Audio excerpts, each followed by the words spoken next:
आप देख रहे हैं इंडिया रिपब्लिक और आपके साथ मैं हूं कविता विश्वकर्मा। आइए नजर डालते हैं आज की खास खबर पर। एक ही भूमि को 2 बार सीमांकन के लिए पीड़ित ने दी चुनौती व की निरस्त करने की मांग। एक ही भूमि पर 5 वर्ष के अंदर दूसरी बार कराए गए सीमांकन को लेकर पीड़ित भूमि स्वामी ने न केवल चुनौती दी है बल्कि इसे निरस्त करने की मांग भी उठाई है।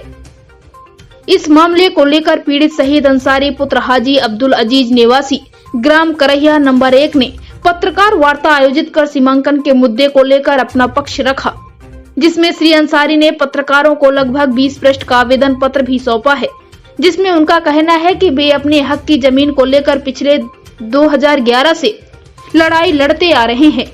इतना ही नहीं, हाई कोर्ट में भी मामले की रिट दायर है। इसके अलावा कलेक्टर, पुलिस अधीक्षक चोरहटा थाना के साथ साथ अनुविभागीय दंडाधिकारी को भी दस्तावेजों के साथ आवेदन पत्र सौंपा गया है। पीड़ित ने अपने आवेदन पत्र में आरोप लगाया है कि ग्राम करहिया नंबर 1 स्थित भूमि खसरा क्रमांक 49/1, 49/2 कुल रकबा 0.874 हेक्टेयर ग्राम करहिया के भूमि स्वामी सीमांकन 21 मई 2015 को कराया गया था, जिसे हुजूर तहसील न्यायालय के तहसीलदार ने पुष्टि किया था, जिसमें बीड़ा सिमरिया मार्ग के बाद खसरा क्रमांक 48 के बाद राजस्व नक्शे के मुताबिक उक्त भूमि खसरा 49/1, 49/2 स्थित है, जिसमें सीमांकन के आधार पर अपनी जमीन में लोहे के एंगल गड़वाकर बाड़ी लगा लिया था। पीड़ित का कहना है कि जिसमें कोई रोड नहीं थी। उक्त भूमि स्वामी ने तहसीलदार हुजूर से मिलकर अतिरिक्त लाभ पहुंचा। 30 जून 2020 को दूसरा सीमांकन कराया गया। पीड़ित श्री अंसारी का आरोप है कि तहसीलदार रामेश्वर त्रिपाठी एवं उनके मातहतों को मोटी रकम देकर पीड़ित के भूमि खसरा क्रमांक 48 जो बीड़ा से मरिया मार्ग से लगी है, फर्जी नाप कराकर पीड़ित की करोड़ों की संपत्ति को हड़प लिया है।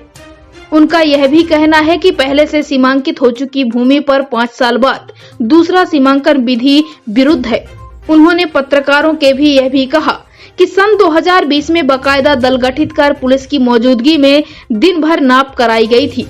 अपनी निजी भूमि को वापस पाने के लिए एक बार फिर कलेक्टर से मुलाकात करने की बात कही, जिसमें वे सभी दस्तावेजों को सौंपकर निष्पक्ष जांच की मांग रखेंगे।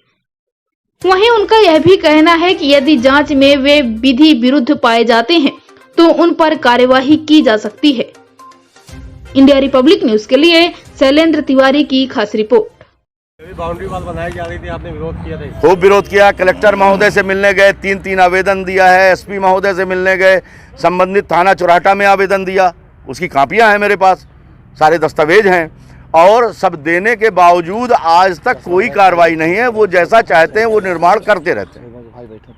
जब निर्माण हो रहा था उस समय क्या पुलिस थी? पुलिस ने खड़े होकर करवाया? तहसीलदार रहते थे, तहसीलदार के साथ एक पुलिस वाला रहता था। लोगों ने मिलकर हाँ, इसका हाँ, विरोध आपने उस समय नहीं किया? उस समय भी विरोध किया हमने, और तो उन्होंने कहा कि आप, मैंने एक आदेश कर दिया, वरिष्ठ न्यायालय में जाइए, अपील करिए। तो अनुभागीय अधिकारी महोदय के यहाँ अपील कर दी हमने। मतलब निर्माण होने दिया?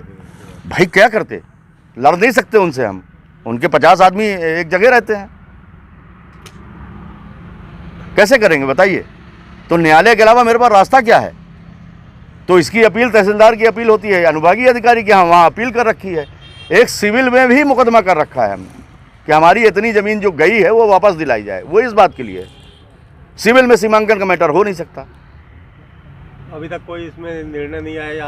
अभी अनुभागीय अधिकारी की यहाँ बहस हो गई है, कोई निर्णय नहीं आया। मैंने उनसे भी निवेदन किया है, जो इनके पूर्व में थे उनसे भी निवेदन किया था, इनसे भी किया कि साहब भूमि खसरा क्रमांक 48 की नाप करा दी जाए। हमारा आवेदन लगा हुआ है, आरआई के पास फाइल है, आरआई लिख रहा है दल गठित कर दीजिए। आप सीधे इसमें लिख रहे हैं कि 10 लाख रुपए, 10 लाख रुपए ले करके आप ये बताइए, आप तहसीलदार कार्यालय चले जाइए। मध्य प्रदेश गवर्नमेंट ने कोई बजट नहीं दिया, उनका ऑफिस जो है 3 स्टार बना है, कैसे बना है? तो ये कैसे साबित करेंगे यही पैसे से बने? तो कहाँ से आया? पीछे साइड में 49 में है, बाकी ये दबा दिया गया है, तब तो वो रोड पे आए। आपकी क्या मांगे? आप हमारी मांग है कि जो तहसीलदार महोदय ने 2020 में जांच कराई, सीमांकन कराया, तो चूंकि सीमांकन पहले ही पुष्ट है 2015 में, तो उस सीमांकन की आवश्यकता नहीं, उसे रद्द किया जाए। अनुभागीय अधिकारी उसको रद्द करें। अनुभागीय अधिकारी और जिला कलेक्टर महोदय से हमारा निवेदन है कि स्पॉट में आके किसी भी अपने मातहत पटवारी आरआई को ले करके देख लें कि तहसीलदार ने किस तरीके का भ्रष्टाचार किया है।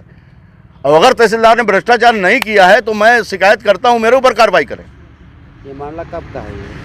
ये मामला है एक सीमांकन भूमि खसरा क्रमांक 49/1 49/2 के भूमि सुनील सिंह है।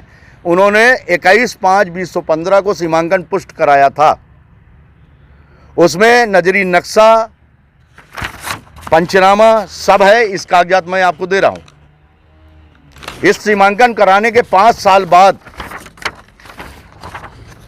फिर सुनील सिंह सीमांकन का आवेदन लगाते हैं, तो क्यों लगाते हैं? ये सवाल पैदा होता है। अगर सीमांकन में आपकी कोई कमी थी तो आप उसी वक्त आपत्ति लगाते कि भाई हमारा जमीन घट रहा है। 5 साल बाद सोची समझी साजिश के तहत जब उनके मिजाज का एक तहसीलदार आ गया, क्योंकि ये नाप तहसीलदार ही कराएगा, कलेक्टर नहीं कराएगा, तो जब उनके मिजाज का, उनके हिसाब का तहसीलदार रामेश्वर त्रिपाठी आ गया, तो उन्होंने 20 में कुछ से सुनियोजित षड्यंत्र करके 20 में एक सीमांकन का आवेदन लगाया। सीमांकन का आवेदन लगता है और दल गठित कर दिया जाता है।